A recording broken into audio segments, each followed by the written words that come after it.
Құрметті көрермендер, едак жобасының аясындағы интервьюдің біздің бүгінгі қонағымыз Дүйсебек Әділхан Төлегенұлы.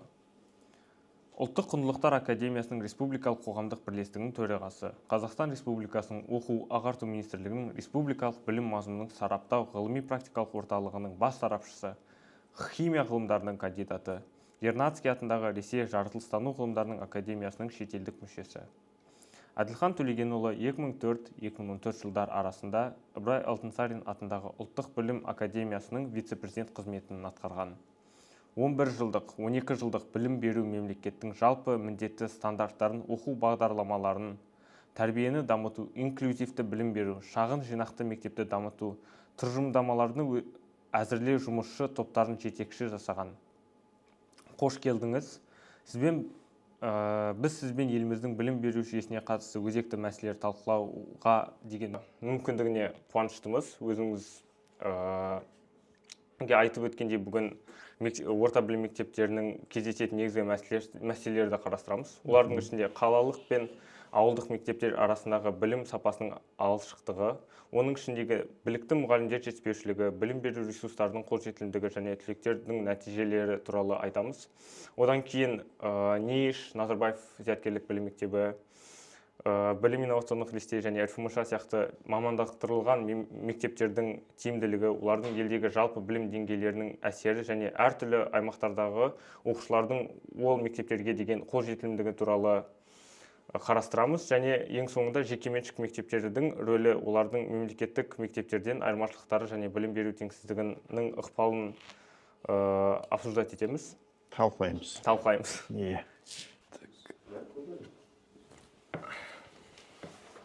Тағы да қайырлы күн. Негізі былайша жалпы білім беру жүйесімен таныстырып кететін болсақ, Қазақстанда қазіргі таңда 7500-ге жуық мектеп жұмыс жасайды. Және де олардың 5500-нен астамы ауылдық жерлерде. Ал қалған 2000 қалаларда орналасқан. Жалпы мектептердің санының ішінде 200-ге жуық мамандандырылған оқу орны бар. 21-і НИИШ, 30-дан астамы білім инновация мектебі және 134 дарын мектебі бар. Оның үстіне 2 РФМШ атты республикалық физика-математика мектебі бар. Сонымен қатар 200 жекеменшік мектеп бар. Біз оларды жеке-жеке қарастырып, әр санат бойынша талдауды шештік.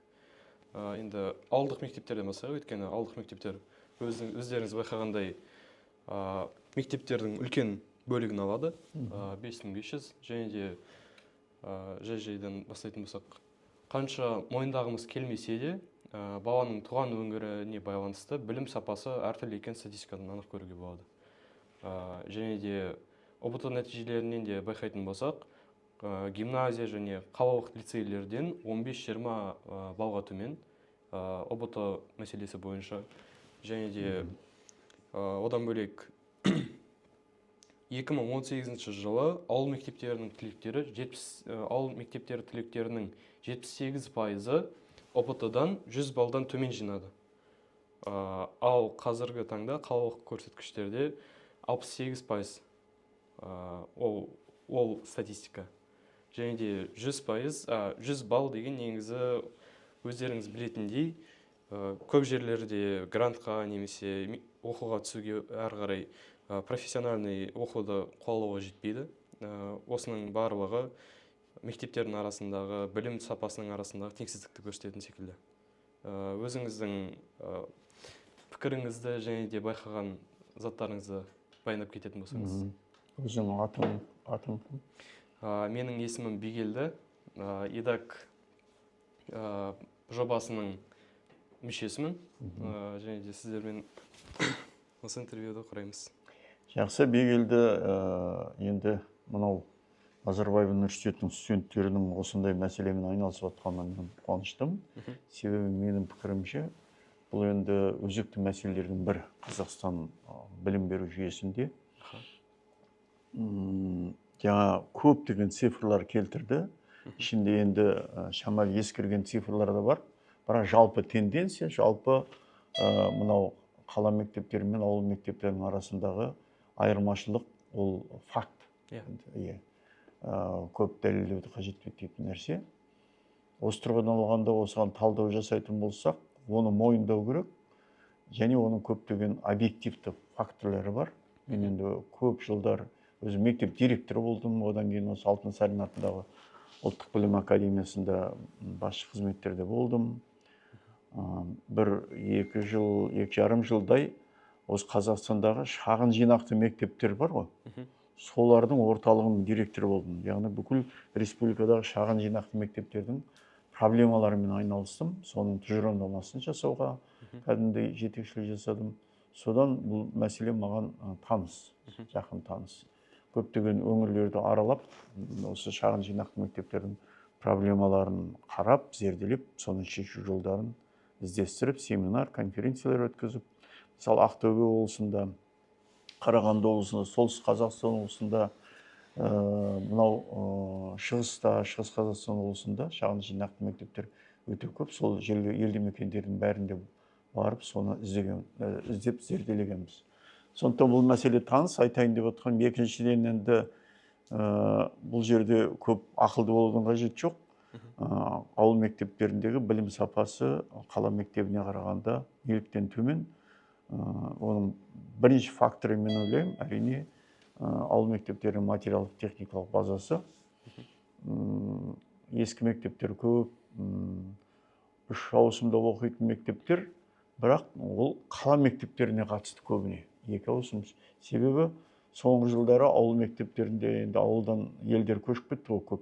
Соған байланысты қайта ауыл мектептері көп босап қалды. Бұл жерде 3 ауысым мектептер аз, мына тек қана оңтүстік Түркістан облысында болуы мүмкін. Ал енді балалардың саны өте көп болып жатқан ол қала мектептері. Қала мектептерінде 3,5 мың, 4 мыңға дейін. Мысалы 1,5 бала оқитын мектепте 3 мың бала оқып жатқан қала мектептері өте көп. Сондықтан бұл қала мектептері үшін минус. Яғни 1,5 баланы оқыту оңай ма, немесе ауылдағы 400-500 баланы оқыту оңай ма, 3 мың баланы оқыту оңай ма? Сондықтан қала мектептерінің мұғалімдеріне де ол оңай шаруа емес. Яғни ол да білім сапасына, қала мектебінің білім сапасына кері әсер ететін нәрсенің бірі осы. Ал енді ауыл мектебінің білім сапасына не кері әсер етеді дегенде, ол әрине материалдық техникалық базасы, интернеттің төмендігі солай ғой. Қазір ауыл мектептерінде қаламен салыстыруға келмейді. Өте көп үлкен жұмыстар жүргізіліп жатыр. Осы соңғы 2 жылдың ішінде интернетпен жаңағы жоғарғы жылдамдықты интернеттермен қамтамасыз ету анағұрлым жақсарды. Бірақ алыс шалғай ауылдар өте көп, соған байланысты. Біздің жалпы Қазақстанның территориясы өте үлкен ғой. Сондықтан шалғай жатқан мектептер көп, оларға интернет жүргізу, ол жердегі материалдық базаны жақсарту оңай шаруа емес. Тіптен кейбір мектептер жабылып қалып жатыр. Өйткені адамдар көшіп, миграция болып жатыр, қалаға көшіп жатыр. Осы тұрғыдан қала мектептерінің бір деградацияға, ауыл мектептерінен деградацияға ұшырап жатқан өңірлер де бар. Осы тұрғыдан екінші үлкен мәселе ол педагогикалық кадрлармен қамтамасыз ету. Ауылдарда қазір жағдай жоқ, білесіздер, ол жерде шаруашылық жоқ, жақсы заманауи инфраструктура жоқ. Көп ауылдар тозып кетті. Қала маңындағы, тіптен осы Астананың маңындағы ауылдарды көріңізші. Ол жерде жастар тұра ма? Әрине тұрмайды. Сондықтан ауыл мектептеріндегі жас, заманауи білім алған, интернетті білетін, жаңа технологияларды білетін, жасанды интеллектіні білетін жастар ауылға бара бермейді. Сондықтан кадр мәселесінде өте үлкен қиындық бар. Тіптен шағын жинақты мектептерде бір сыныпта 2 сынып, кейде 3 сынып отыратын жағдайлар болады. Соған 1 мұғалім сабақ береді. Себебі бала саны аз. Ол жерде қандай сапа болуы мүмкін. Ал енді осы бір 4-5 жыл бұрын министрліктің, білім және ғылым министрлігінің бастамасымен, ол министр Аймағамбеттің кезінде мынау 4 облыс болу керек, осы Атырау, Маңғыстау, тағы бірнеше облыста ауылдық жерлерде жақсы мұғалімдерді тұрақтандыру деген бір жоба болған. Мен өзім оның басына қатысқам.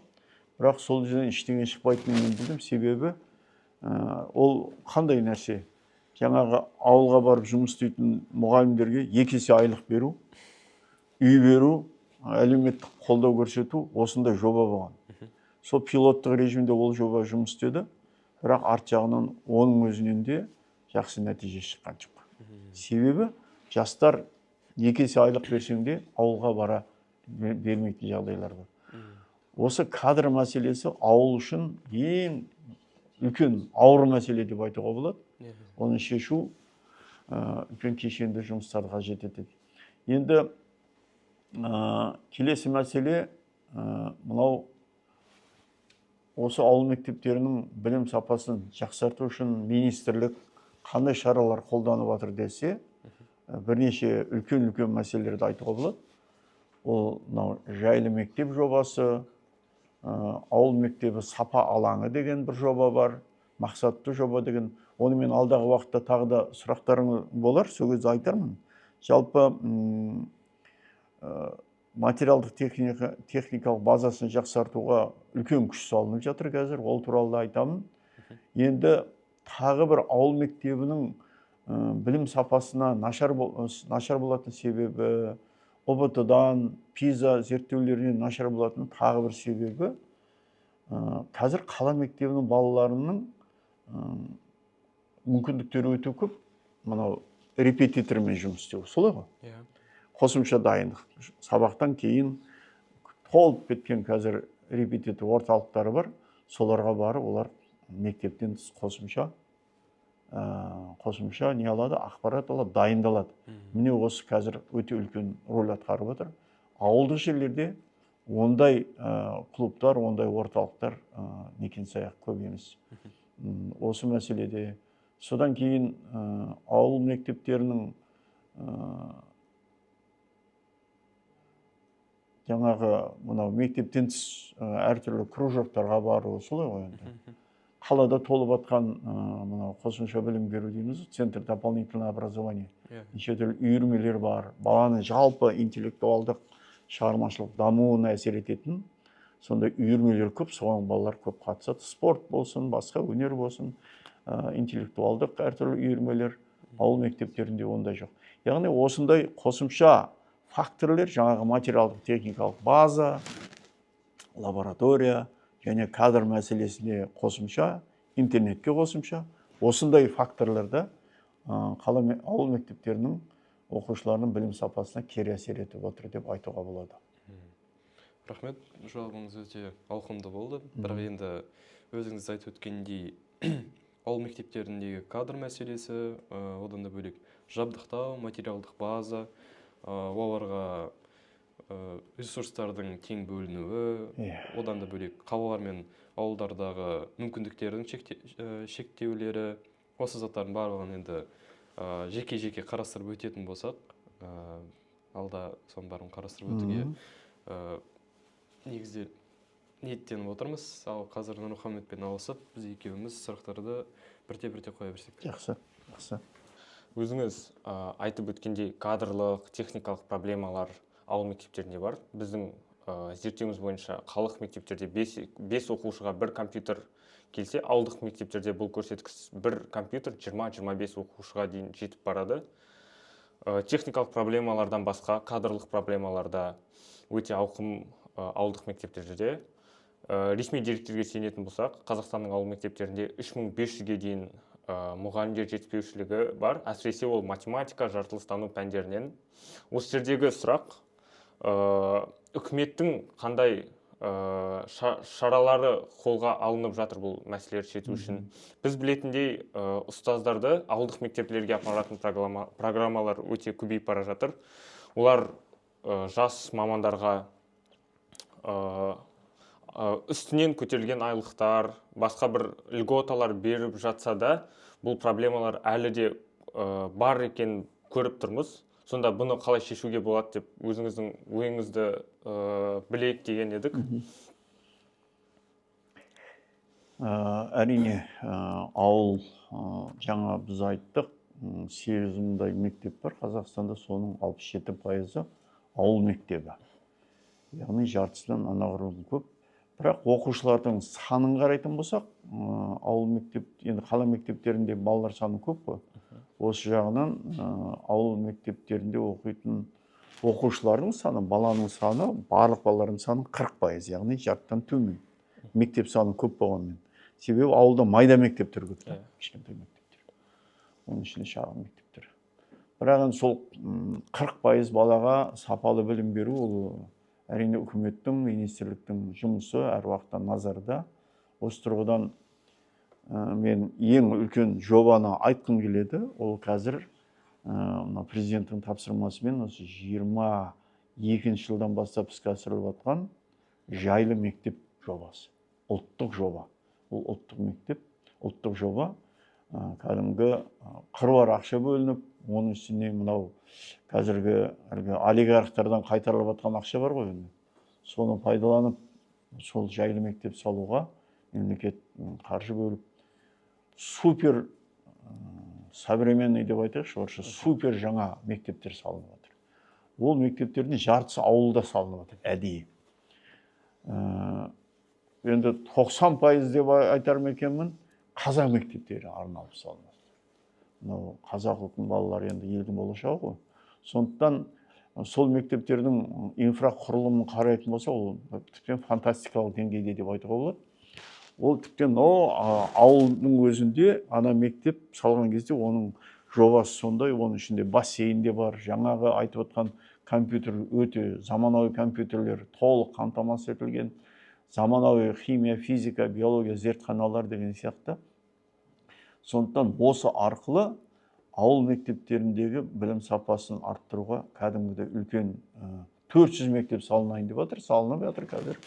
Соның арқасында ауыл мектептерінің сапасы көтеріледі деп айтуға болады. Себебі бұндай уақыт, бұндай жағдай еш уақытта болмаған. Енді келесі мәселе, ауыл мектебі сапа алаңы деген бір тағы республикалық бір жоба бар.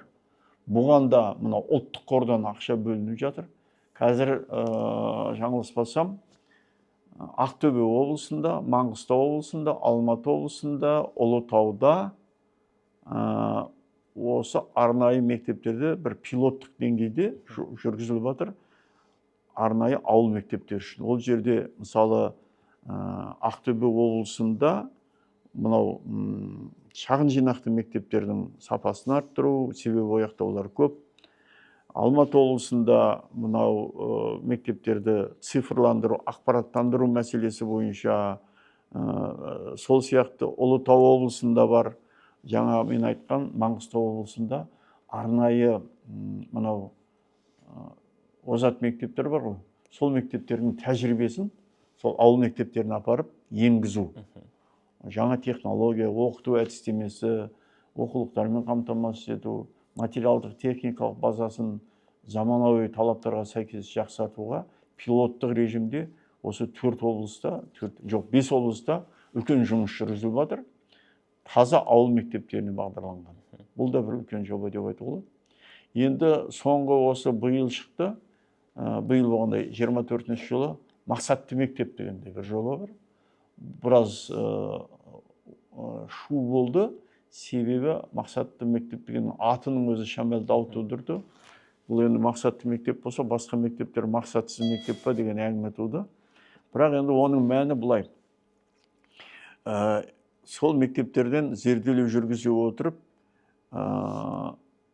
әлсіз мектептерді іріктеп алады. Критерийлермен кәдімгідей. ПИЗа бойынша нәтижелерін қарайды, ОБТ бойынша нәтижелерін қарайды, жаңағы мұғалімдердің деңгейі барлығы сол бойынша қарап, сол әлгі болевые точки дейміз ғой, слабые звенья дейміз, яғни әлсіз тұстарын бәрін анықтап критериймен соған нақты көмектер беру жобасы іске асырылып. Яғни мақсат белгілі бір мақсаттар қойып, сондай жоба іске асырылып жатыр. Оған түскен мектептер қызық болғанда біраз мектептер ренжіді. Біз енді әлгі артта қалған мектептің қатарына қосылдық деп. Бірақ сол біраз кәдімгідей осы министрлікте мен өзімде қатыстым. Талқылау болды. Мақсат сол мектептерді көтеру, оны мойындау керек. Ауруын жасырғанды өлім ашкерлейді дейді. Ол өтірік цифр ақпарат беріп бәрі жақсы деп отыруға да болар. Бірақ шын мәнінде жаңағы әлсіз звеноларды анықтап, соған нақты мақсатты көмек көрсету, бұл да министрліктің атқарып жатқан жұмысы. Ана мектептердің деңгейіне көтеру. Осы тұрғыдан енді жаңа мен айтып өттім, педагог кадрлармен қамтамасыз ету бойынша сөз жоқ, барлық жергілікті атқару, яғни әкімдіктердің барлығына тапсырма берілген. Ауыл мектебіне барып жұмыс істейтін мұғалімдерге, ұстаздарға, жастарға әлеуметтік жағдай жасау, үй беру, қосымша көмек көрсету, жалақысын көтеру, бұл бәрі бар. Бәрі бар. Дипломмен ауылға дегенде білесіңдер, сондай бағдарлама бар. Соның енді нәтижесінде әрине ауыл қазір мынандай тамаша мектептер салынып жатса, ол жерде керемет спорт залаңы болатын болса, бассейн болатын болса, ол оқушы емес, мұғалімнің өзі соны пайдаланады. Мысалы, керемет компьютер тұратын болса, керемет акт залы болатын болса, оның барлығы анау керемет лаборатория болатын болса, ол жерге қалада мысалы 3000 балаға, 5000 балаға сабақ беріп, мияшып жүрген мұғалім одан да анау ауыл мектебіне барып, тамаша еркін сабақ беруге келісуі мүмкін. Осы уақыт, осындай бір ірі жобаларды атап өтер едім. Мұнда ауыл мектептерінен мамандандырылған мектептерге көшетін болсақ, 2023 жылғы деректер бойынша УБТ-дан орта мектептер көрсеткіші 66,5 болған, бірақ НИШ, Назарбаев зияткерлік мектептер, РФМШ, білім инновациялық лицейлар түлектері орта есеппен кем дегенде 90-нан астам балл жинайды екен. Бірақ бір затқа қарасақ, НИШ-тің бір оқушысына жыл сайын 3-4 миллион арасында қаржыландыру бөлініп жатыр. Ал қарапайым мектептердің көрсеткіші бұл небәрі 500-700 мың арасында. Бұл жерде енді пайда болатын сұрақтар көп.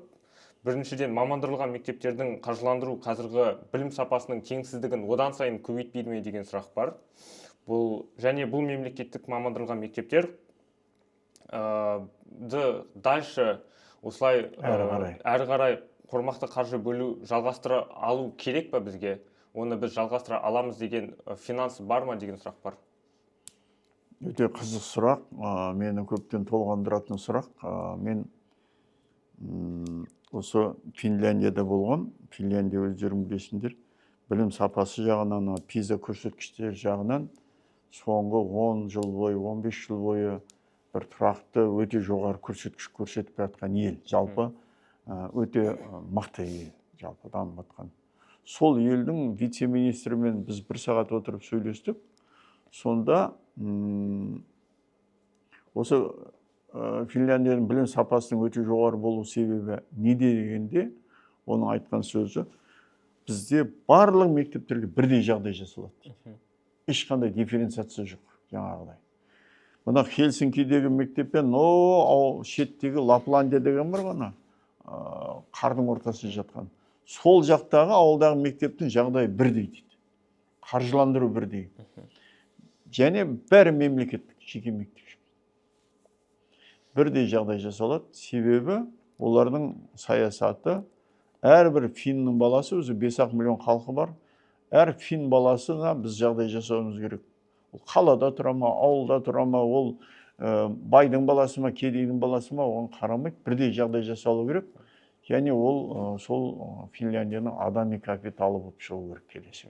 Міне осындай мемлекеттік саясат өте дұрыс деп ойлаймын. Мен бірнеше рет мақала жазғам бұл туралы.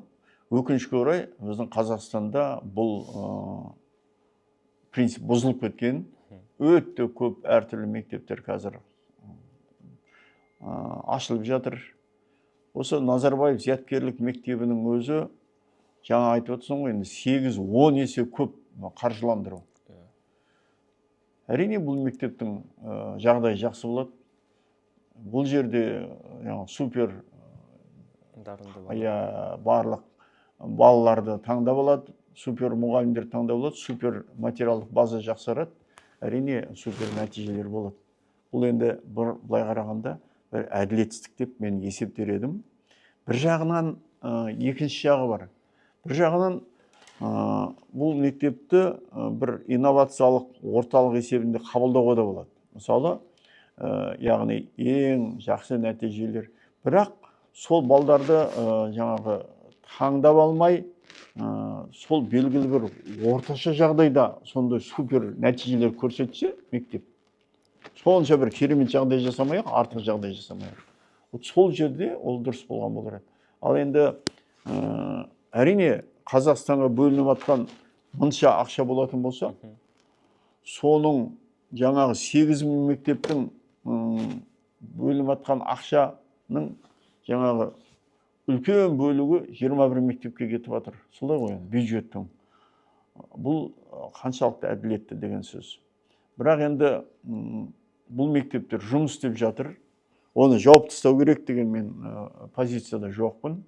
Енді қазақтың балалары, біздің елдің балалары оқып жатыр, жақсы білім алып жатыр. Енді мәселе сондай жағдайды басқа мектептерге де жасайық. Сол мұғалімдердің соның нәтижесінде, соның тәжірибесінде басқа да жағдай жасауымыз керек. Ақшаны басқа мектептерге де сондай деңгейде көтерейік, сол кезде барып нәтиже болады. Ол бір. Екіншіден мен қазақ түрік лицейлері деп айтылады. Қазір білім инновация лицейлерінің тәжірибесіне өте ризашылық білдіргім келеді әр уақытта. Бір қызығы, бұл мектептер жаңағыдай Назарбаев зияткерлік мектептері сияқты миллиардтаған ақша алған жоқ. Стандартты өзгерткен жоқ, оқу бағдарламасын өзгерткен жоқ, автономды жұмыс істеген жоқ. Кәдімгі жалпы мемлекеттік стандарттың деңгейінде, бірақ мұғалімдерге өте мықты талап қою арқылы, мұғалімдердің біліктілігін керемет арттыру арқылы, және мектептің ішінде әдемі жақсы атмосфера, ата-анамен, оқушымен қарым-қатынас атмосферасын жақсы құра біле, көп шығынсыз тамаша нәтижеге жетті. Міне осындай мектептердің нәтижесін, тәжірибесін ауыл мектептеріне болсын, қала мектептеріне болсын тарату керек деп ойлаймын. Бұл мектептерді қолдау.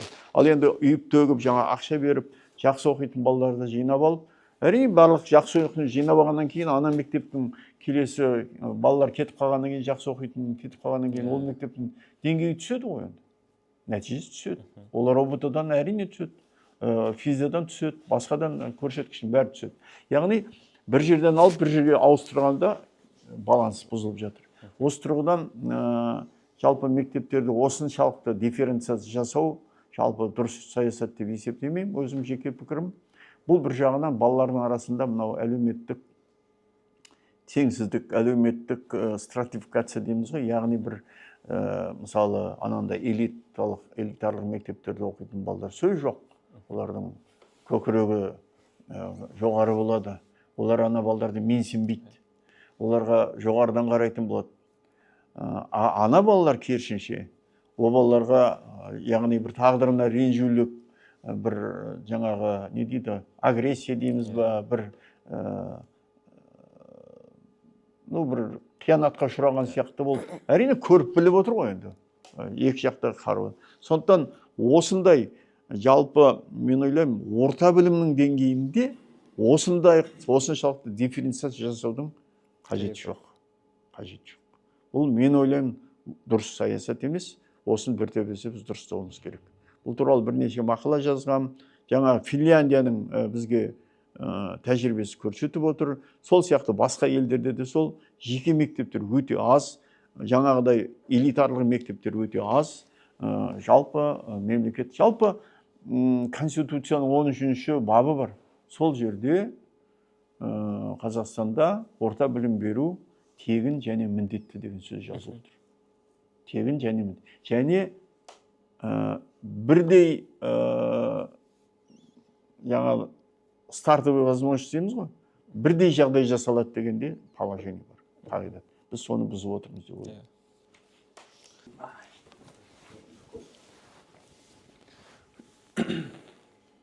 Тағы да кеш жарық. Кеш жарық.